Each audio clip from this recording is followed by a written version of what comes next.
Billionaires, the richest and most powerful people in the world.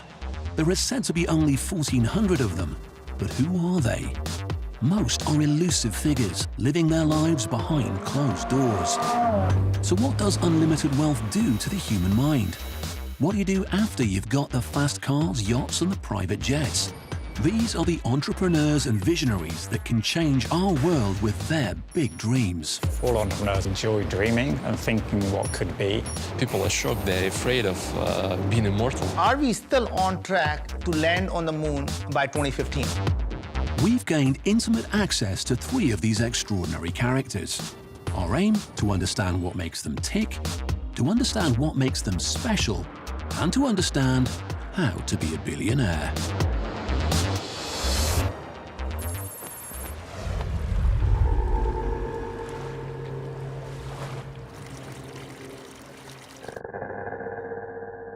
Meet Naveen Jain.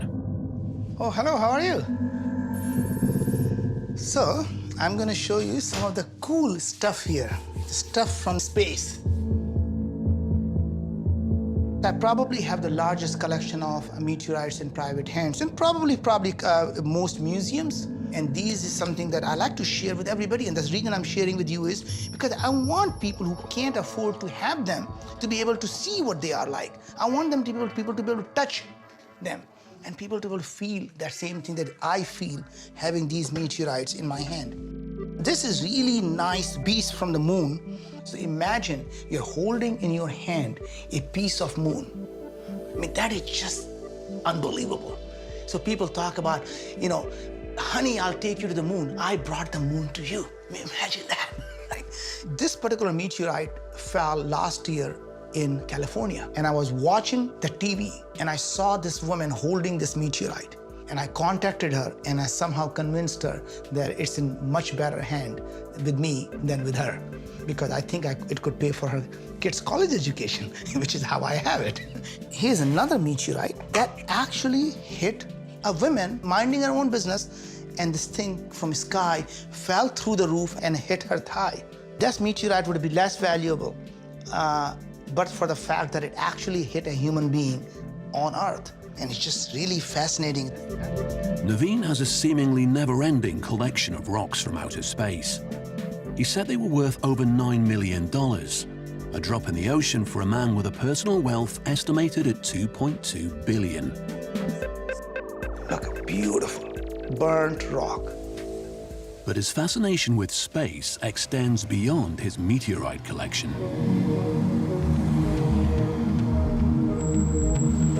Moon Express. Thank you.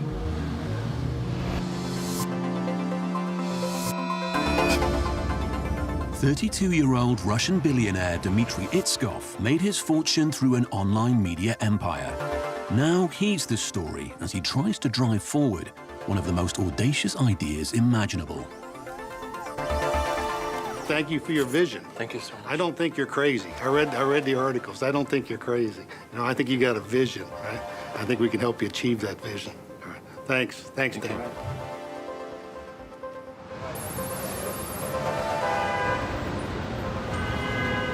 He and his team have taken over a whole floor of an Upper West Side hotel in New York.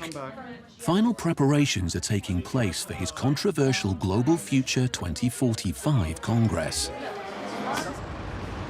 The first meeting with Dmitry is a brief encounter on the street. So what's the point of the Congress? What are you trying to achieve? It's a natural process for any initiative to draw the attention of the media and to draw additional finances to the concrete project. So obviously those will be next natural steps to get additional money on board, to get media, to get more supported journalists on board. How is it funded? How? By myself. How much money have you put into this so far? $3 million by the moment. If I want the whole vision to move forward rapidly, I need somebody else, but with my personal resources, it will continue going on. Dmitry is caught up in a whirlwind of TV and press interviews.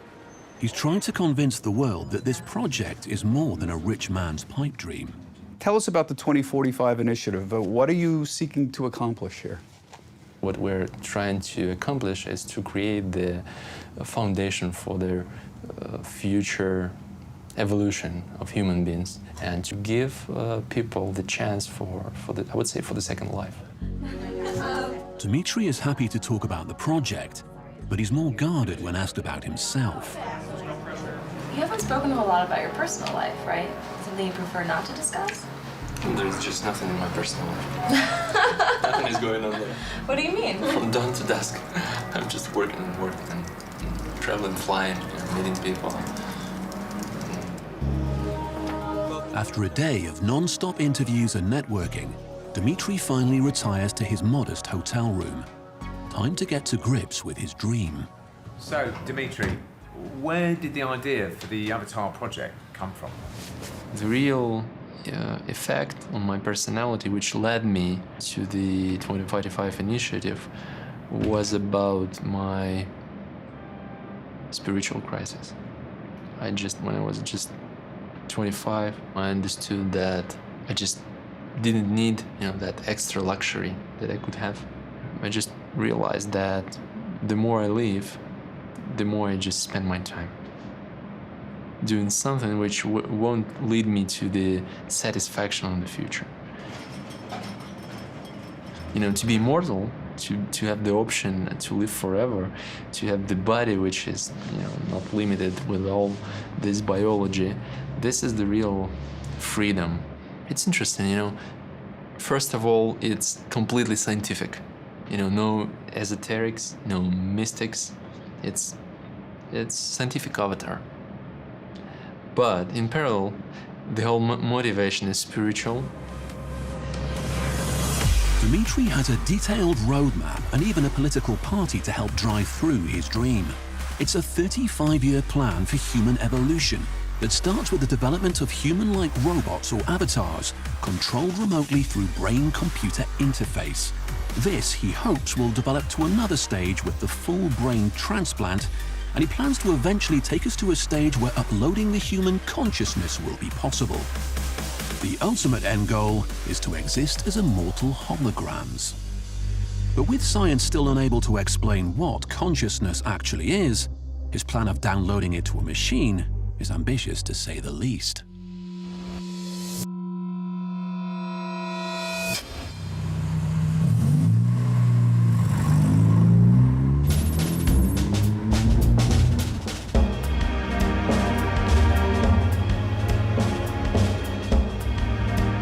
Birch used to be a computer programmer in his bedroom in Cheshunt, Hertfordshire.